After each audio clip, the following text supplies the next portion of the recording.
Hi hello नमस्कार सर्वांना, स्वागत आहे तुमचं पुन्हा एकदा माझ्या नवीन ब्लॉगमध्ये. तर चला, आजच्या व्हिडिओला सुरुवात करते आहे संध्याकाळी. तर हा व्हिडिओ आहे सोमवारचा संध्याकाळचा. चला, देवपूजा वगैरे सर्व आवरलं होतं आणि डायरेक्ट सगळं आवरून स्वयंपाकच तुम्हाला दाखवते. तर छान थोडीशी भजी केली होती, वरण भात आणि छान कोरड्या कांद्याची भाजी केली होती. जेवण वगैरे झाले आणि चला आता हा व्हिडिओ येत आहे दुसऱ्या दिवशीचा सकाळचा. तर छान आता खूप सारा पाऊस चालू होता आणि मुलं देखील काय आज शाळेत गेलेली नव्हते आणि त्यांच्यासाठी मी बनवत होते छान असे मेथीचे पराठे. तर बघा, ही एक गड्डी मेथीची भाजी स्वच्छ निवडून घेतली होती आणि आता छान असे बारीक कापून घेते आणि यामध्ये गव्हाचं पीठ, हिरव्या मिरचीचं वाटण, थोडंसं बाजरीचं पीठ आणि थोडंसं बेसन पीठ, मीठ, हळद, लाल तिखट टाकून पीठ मळून घेतलं होतं मी छान पद्धतीने. आणि आता छान अशी कापून घेते. खूप छान कवळी भाजी होती ही. आणि आता पीठ वगैरे मळून झालं होतं आणि छान असे गरमागरम पराठे मुलांना सकाळी नाश्त्यासाठी करून दिली होती. आणि बघू शकता तुम्ही, छान पराठे वगैरे छान लागतात. तर बाहेर खूप सारा पाऊस पडत आहे ना, अशा वातावरणात काहीतरी छान असं गरमागरम खाऊ वाटतं. तर बघा, एकदम सुंदर असे खमंग पराठे झालेली होती आणि खूप खूप खायला यम्मी लागत होते. एकीकडे पराठे वगैरे बनवत होते आणि बघा, मुलाची आंघोळ वगैरे झाली होती, मुलांची आंघोळ वगैरे चालू होत्या. तर छान आता सकाळचं फ्रेश वातावरण, सकाळचं सगळं आवरलं होतं. आणि बघा, चला तुम्हाला सुरुवात करते. आणि आता बघा, सगळी मुलं घरीच होते, आज पाऊस असल्यामुळे शाळेत काही गेली नाही. आणि आता पराठे वगैरे झाले होते खाऊन सर्वांचे. त्यानंतर आता मला दुपारच्या जेवणासाठी त्यांना बनवायची होती पावभाजी. तर बघा, छोटी मुलगी गौरी तिचं चाललं होते की मम्मी मला ब्लॉग काढू दे, मला ब्लॉग काढू दे. तर बघा, मोबाईल तिच्याकडे दिला आणि बघा, आणि तिला काढायचा होता ब्लॉग. तर बघा, छान असा मोबाईल वगैरे धरला होता तिने हातामध्ये आणि मला म्हणली की दाखव मम्मी, मी धरते मोबाईल आणि तुम्ही दाखव. तर चला, आता पावभाजी बनवायची होती, मुलांना खायची होती पावभाजी. तर छान आता यामध्ये एक फ्लावरचा कण होता, तो छान असा स्वच्छ करून घेतला. 4-5 चंभाटे होते छोटे छोटे, ते कापून घेतले आणि 3 बटाटे ही सालून देखील काप करून घेतले. छान असे हे 2 पाण्याने स्वच्छ धुवून घेतले. आणि फ्लावर होता तो छान असं गरम पाण्याने पहिला धुवून घेतला, स्वच्छ करून घेतला. आणि आता चला, आता छान आता भाजी वगैरे छान कापून घेतल्या. त्या काही तुम्हाला दाखवल्या नाही. आणि आता चला, कुकरमध्ये मला ह्या भाज्या शिजण्यासाठी टाकायच्या होत्या.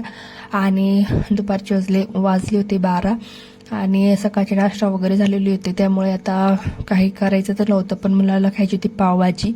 तर त्याचं चाललं होतं की मम्मी पावभाजी बनव, पावभाजी बनव. तर म्हणलं चला, घरच्या सामानामध्ये जे आहे होत्या भाज्या अवेलेबल, त्याच्यामध्येच मी पावभाजी बनवून देत आहे त्याला आता. तर फ्लावर, बटाटे, टमाटे आणि यावर थोडेसे अजून भाज्या वगैरे लागतात, पण खूप म्हणजे पावसामुळे कुठं बाहेर जाता येत नाही आहे आणि बाहेरही पडता येत नाही भाजी वगैरे घेण्यासाठी. पण म्हणलं, ज्या भाज्या अवेलेबल आहे त्यामध्येच आपण छान अशी पावभाजी बनवूया. तर बघा, आता छान भाज्या वगैरे स्वच्छ धुवून घेतल्या होत्या आणि कुकरमध्ये टाकले सर्व भाज्या. त्यामध्ये थोडंसं मीठ ॲड केलं आणि 2 ग्लास पाणी ॲड करून झाकण लावून याच्या आता 3 ते 4 शिट्ट्या छान आता भाज्या शिजवून घ्यायच्या आहे आपल्याला. बघू शकता तुम्ही. आणि मीठ वगैरे टाकलं होतं आणि पाणी वगैरे म्हणजे 2 ग्लास पाणी टाकलं आणि हलवून घेतले. आणि आता म्हणजे मुलं घरी आहे आणि बाहेर म्हणजे पाऊस पडत आहे, तर त्यामुळे मुलांना काहीतरी खायला लागत असतं. पण आपण आता बाहेरून न करता आपण घरच्या घरी त्यांना करून देऊ शकतो अशा पद्धतीने, झटपट पद्धतीने. आणि कसं आहे, आपल्याला म्हणजे ज्या अवेलेबल आहे त्या साहित्यामध्ये आपण करू शकतो पावभाजी. तर बघा, आणि खूप सारा पाऊस येत आहे, तर माझा आवता बघा. आणि बघा मोठी मुलगी, तिने देखील आता म्हणजे थोडंसं धुणं होतं, धुणं वगैरे धुतलं आणि पाऊस वगैरे चालू आहे असं सांगत आहे की. आणि बघा ती आज कॉलेजला वगैरे गेलेली नाही. आणि बघा खूप तिची तब्येत देखील खूप छोटी म्हणजे बारीक आहे. आणि हिची बघा हेच चाललंय मोबाईल बघण्याचं काम. आणि चला आता मी भाज्या वगैरे शिजण्यासाठी टाकलेल्या आहे. आणि आता घर थोडंसं स्वच्छ करायचं होतं, तर मिस्टर आले होते, तर त्यांनी छान आता बेडवरचं सारं झटकून वगैरे घेतलं, घर झाडून घेतलं, छान असं पुसून वगैरे घेतलं. आणि अशा कामामध्ये मला हेल्प करतच असतं मिस्टर. आणि घरचं म्हणजे कसं झाडणे पुसण्याचं काम हे त्यांच्याकडेच असतं. चला आता भाज्या वगैरे शिजून झाल्या होत्या आणि छान 2-3 कांदे चॉप करून घेतले होते हातानेच. कढईमध्ये तेल गरम करण्यासाठी ठेवलं होतं मी एका साईडला. आणि आलं लसणाची पेस्ट छान अशी मिक्सरला वाटून घेतली होती. एक कांडी होती लसणाची, ती सोलून घेतली. त्यानंतर थोडासा आल्याचा तुकडा छान मिक्सरच्या भांड्यामध्ये वाटून घेतला. आणि कांदा बघा 3 कांदे आहे मीडियम साईजचे, छान कापून घेतले. तेलामध्ये छान तेल गरम वगैरे झालं होतं. आणि एका साईडला कोथिंबीर आणली होती ना मिस्टरांनी, त्या मुलीला सांगितलं की मला स्वच्छ करून दे. तर कढईमध्ये छान कांदा असा चॉप करून झाला. आणि आता आलं लसूण कांदा तेलामध्ये छान असं परतून घ्यायचं आहे. आणि खूप छान होती, ज्या आपण जेवढं साधं सिंपल करतो ते ही देखील भाजी माझ्याकडून छानच होते.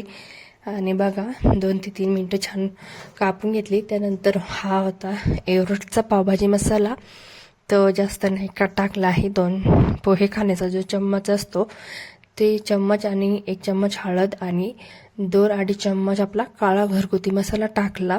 त्यानंतर कोथिंबीर वगैरे छान कापून टाकली आणि छान आता परतून घ्यायचं आहे. तुम्हाला जेवढं म्हणजे किती तिखट हवं असेल त्यानुसार तुम्ही यामध्ये मसाले ॲड करू शकता. त्यानंतर आता भाज्या छान अशा उकळल्या होत्या आणि छान अशा खूप छान असे मॅच झाल्या होत्या, सॉफ्ट झाल्या होत्या शिजून. आणि आता बघू शकता तुम्ही, मी याच्या साहाय्याने चमच्याच्या साहाय्याने भाज्यांचा छान असा गाळ करून घेत आहे. छान अशी मॅच करून घेत आहे भाज्या. आणि असेच दाबून त्या भाज्या छान आपल्याला सर्व एकत्र करून घ्यायचं आहे. त्यानंतर मसाले छान असे परतून घेतले आणि सर्व आपल्या ज्या भाज्याचा होता बघा अशा छान असे बारीक करून यामध्ये मी टाकले आहे. आणि छान असं आता सर्व मसाल्यामध्ये आपल्या सर्व जेवढ्या भाज्या होत्या उकडलेल्या, फ्लावर, बटाटा, टमॅटो मॅशर करून यामध्ये टाकलेले आहे. आणि आता या फोडणीमध्ये सर्व भाज्या अवेलेबल करून, आणि कुकरचं जे कुकर होते कुकरमध्ये मी 2 ग्लास पाणी ॲड करून पुन्हा यामध्ये पाणी टाकलेलं होतं. आणि चवीनुसार मीठ टाकायचं आहे. त्यानंतर छान अशी भाजी हलवून घ्यायची आहे. तुम्हाला भाजीचा थिकनेस कसा हवा आहे, जाड किंवा म्हणजे पातळ जर हवे असेल तुम्ही थोडंसं पाणी टाकून पातळ ग्रेव्हीसारखी भाजी करू शकता. किंवा तुम्हाला भाजीची क्वांटिटी म्हणजे थोडीशी जाड हवी असेल तुम्ही अशी देखील खाऊ शकता. तर बघू शकता किती सुंदर अशी आपली हॉटेल टाईप अशी भाजी होते. आणि म्हणजे 2च साहित्यामध्ये ही भाजी झालेली आहे बघू शकता. त्यानंतर 2 ग्लास पाणी ॲड करून मी थोडीशी भाजी पातळ केलेली आहे, म्हणजे जास्तही पातळ नाही, मीडियम मध्येच केलेली आहे. त्यानंतर यामध्ये अमूल बटर टाकलेलं होतं, थोडंसं तूप टाकलेलं होतं आणि भाजी छान 2-3 मिनटं उकळून घ्यायची आहे, शिजून द्यायची आहे. त्यानंतर आता मुलांना खायची होती लगेच पावभाजी, तर एका साईडला अमूल बटर लावलं होतं तव्याला. आणि आता पाव आणलेले होते, तर 2 डझन पाव आणले होते मुलांनी. तर छान असे या अमूल बटरवर त्यांना पाव भाजून दिले होते मी याच्यामध्ये तव्यावर. तर त्यांना जास्त म्हणजे अमूल बटर तेलकट नव्हते पाहिजे, थोडेसे हेच पाहिजे नव्हते. तर बघा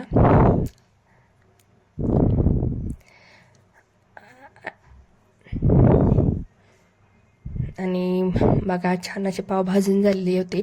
आणि डिश मुलीला करून दिली होती पावभाजीची. तर बघू शकता अशा पद्धतीने आता तिला खाण्यासाठी देते आणि खूप टेस्टी यम्मी झाली होती ही पावभाजी आणि आता सर्वांना खायला देते. तर आपली बघा खूप टेस्टी एकदम हॉटेलसारखी आपली भाजी दिसत आहे ना 2 साहित्यामध्ये बघा. आणि आता मुलांना जेवायला देते. तर हा व्हिडिओ इथेच एंड करते. आवडला तर नक्की लाईक करा, शेअर करा, सबस्क्राईब करा.